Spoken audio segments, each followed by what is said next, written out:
এ ক্যাটাগরিতে ছিলেন দুইজন, নাইম শেখ আর লিটন কুমার দাস। আর বি ক্যাটাগরিতে ছিলেন 12 জন, অর্থাৎ এ আর বি ক্যাটাগরি মিলিয়ে টোটাল ক্রিকেটারের সংখ্যা হচ্ছে 14। দল হচ্ছে 6টা, প্রত্যেকটা দলকে 2জন করে ক্রিকেটার নিতে হবে এ আর বি ক্যাটাগরি মিলিয়ে। তো যেহেতু মুশফিকুর রহিম এবং মাহমুদুল্লাহ রিয়াদ আনসোল্ড থেকে গেছেন এবং নোয়াখালী এক্সপ্রেস তারা আসলে কোন প্লেয়ারকে পারচেস করতে পারেনি, এই কারণে শেষ দিকে বাকি ছিলেন 2জন, মাহিদুল ইসলাম অঙ্কন এবং জাকের আলী অনিক। সেই কারণে বাধ্য হয়ে এই 2জন ক্রিকেটারকে 35 লাখ টাকায় দলভুক্ত করতে হয়েছে নোয়াখালী এক্সপ্রেসে। তো খালিদ মাহমুদ সুজন এই দলটার কোচ, অভিজ্ঞ একজন ক্রিকেটার এবং নিশ্চয়ই তিনি নিয়ম সম্পর্কে খুব ভালোভাবে অবগত। সেটা হওয়ার পরেও কেমন করে আসলে অন্য প্লেয়ারদেরকে আর অ্যাপ্রোচ করতে পারলো না নোয়াখালী এক্সপ্রেস, এবং তারা শেষ পর্যন্ত ওয়েট করলো। তারা কি আসলে নিয়মটা জানতো কিনা কে জানে। তারা হয়তো চিন্তা করেছে যে তারা এ বি ক্যাটাগরি থেকে কোনো ক্রিকেটারই নেবে না, তারা সি ক্যাটাগরি থেকে ক্রিকেটার নেবে, সেই কারণেই তারা অপেক্ষা করছিল। এবং শেষ দিকে বলা হলো যে না, বাধ্যতামূলকভাবে 2জন ক্রিকেটারকে নিতে হবে। এখন তখন চাইলেও তারা আসলে মুশফিক আর মাহমুদুল্লাহ রিয়াদকে তো তখন নিতে পারছে না, কারণ তারা আগে আনসোল্ড হয়ে গেছে। বাকি 2জন, সেই 2জনকেই নিতে হবে। এটা অদ্ভুত এক নিয়মও বানিয়েছে গভর্নিং কাউন্সিল।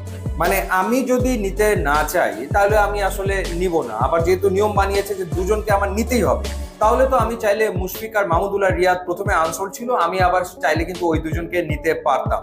তো নোয়াখালী এক্সপ্রেস সেটাও করেনি, অর্থাৎ মাহমুদুল্লাহ বা মুশফিকের ব্যাপারেও তারা আর আগ্রহ দেখায়নি। শেষে যে 2জন বাকি ছিল, মাহিদুল ইসলাম অঙ্কন এবং জাকের আলী অনেক, সেই 2জনকেই তারা নিয়েছে 35 লাখ টাকা খরচ করে।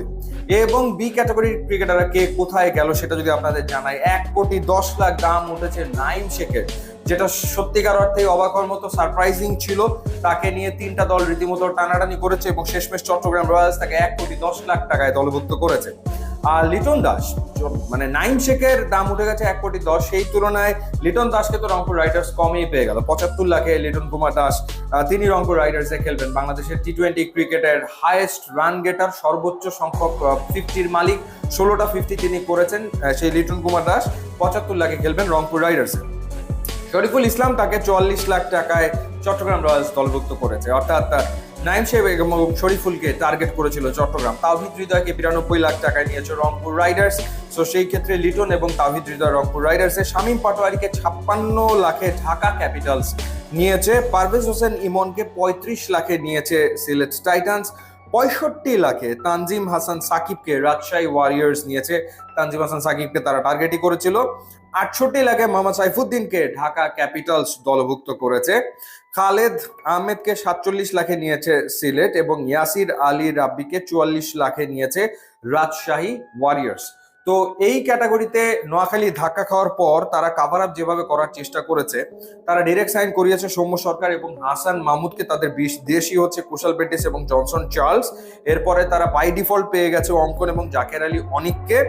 এরপর তারা হাবিবুর রহমান সোহানকে নিয়েছে 50 লাখ টাকা খরচ করে। এটা একটা ডেফিনেটলি আমার মনে হয় যে খারাপ পিক হয়নি, খুবই ভালো পিক হয়েছে। ফাস্ট বোলার মুশফিক হাসানকে তারা নিয়েছে, ফাস্ট বোলার রেজাউর রহমান রাজাকে তারা নিয়েছে এবং শাহাদাত দীপুকে তারা দলভুক্ত করেছে। কিন্তু ওই ক্যাটাগরিতে আসলে বোঝা যাচ্ছিল না যে নোয়াখালী টার্গেট করেছে কোন প্লেয়ারকে, মানে সেই অ্যাপ্রোচটা কিন্তু বোঝা যাচ্ছিল না। যাই হোক, তারা শেষমেশ কিন্তু কাভার আপ করার চেষ্টা করেছে। এখন দেখা যাক ওভারঅল টিমটা কেমন হয়। তবে সবচেয়ে বড় ঘটনা হচ্ছে বিপিএল এর দামি প্লেয়ার নাইম শেখ 1,10,00,000, এবং শিরোনাম হচ্ছে যে জাকের আলী অনিক এবং মাহিদুল অঙ্কন তারা আসলে নিয়মের জালে পড়ে চলে এসছেন নোয়াখালী এক্সপ্রেসে। ইউটিউব ইনস্টাগ্রাম লিঙ্ক আছে, আপনারা যোগ দিলে খুবই খুশি হবো। And thanks for watching.